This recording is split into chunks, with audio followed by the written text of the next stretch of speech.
Hello and welcome back to Movie Flakes. We are going to discuss Pantheon Season 1, Episode 1 Recap, The Premiere Explained. There are several streaming services available today, all competing too wrapped up in their own drama, obsessed with their own lives, or trying to ruin mine.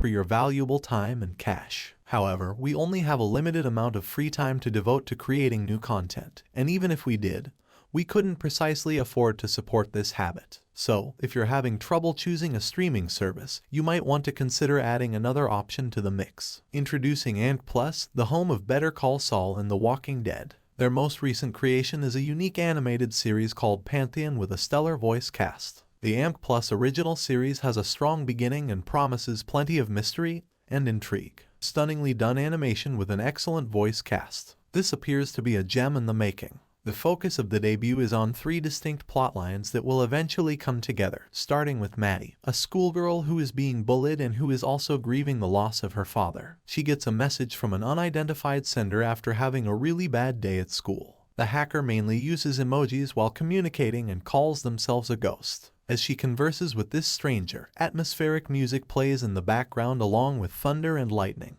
However, the messenger soon vanishes. The next day, every one of Maddie's bullies gets hacked and starts to turn on one another. Was our unidentified sender at fault? The ghost replies to Maddie's message and accepts their part in the joke. Maddie queries why they would assist her and how they came to know who her mother is. After hearing this talk, Maddie's mother walks in. Rosemary DeWitt's character, Ellen Kim, overreacts when she finds Maddie conversing with an internet stranger and demands to know what is going on. Ellen is immediately unnerved by the sender's choice of poetry as the mother types reply to this stranger. Calling Dr. Waxman urgently, she demands to know what they have done with her husband. Is Maddie's father speaking to her from the afterlife? The focus of the story then switches to Caspian, another oddball kid, who is portrayed by Paul Dano, an actor who is actually in his late 30s. This unidentified student is presented as a computer whiz and arithmetic prodigy. He encounters Maddie in a chat room seeking for assistance and strikes up a conversation with the perplexed student. She worries that a corporation named Logarithms faked her father's death and is now holding him prisoner,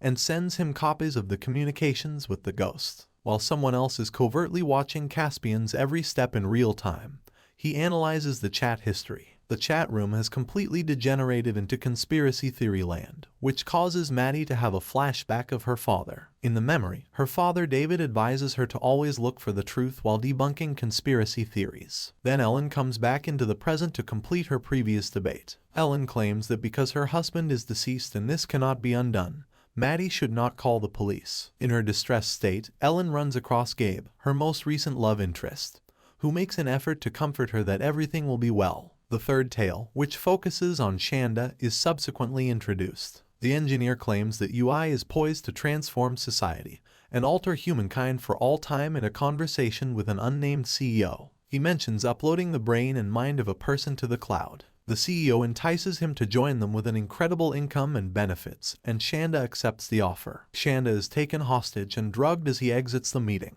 The result, the narrative of Caspian is then resumed. Carrie and Renee, his parents, are seated at the dinner table with him. The father insults his wife for preparing a meal at home before putting Caspian's IQ to the test. After a quarrel between the two family members, Carrie storms off and throws the plates against the wall. Renee sobs over the kitchen sink as Caspian hides in his bedroom. After this hectic supper, the parents interestingly reunite in the garage, suggesting that the argument was really a front. Why would they act as though they were disputing in front of Caspian?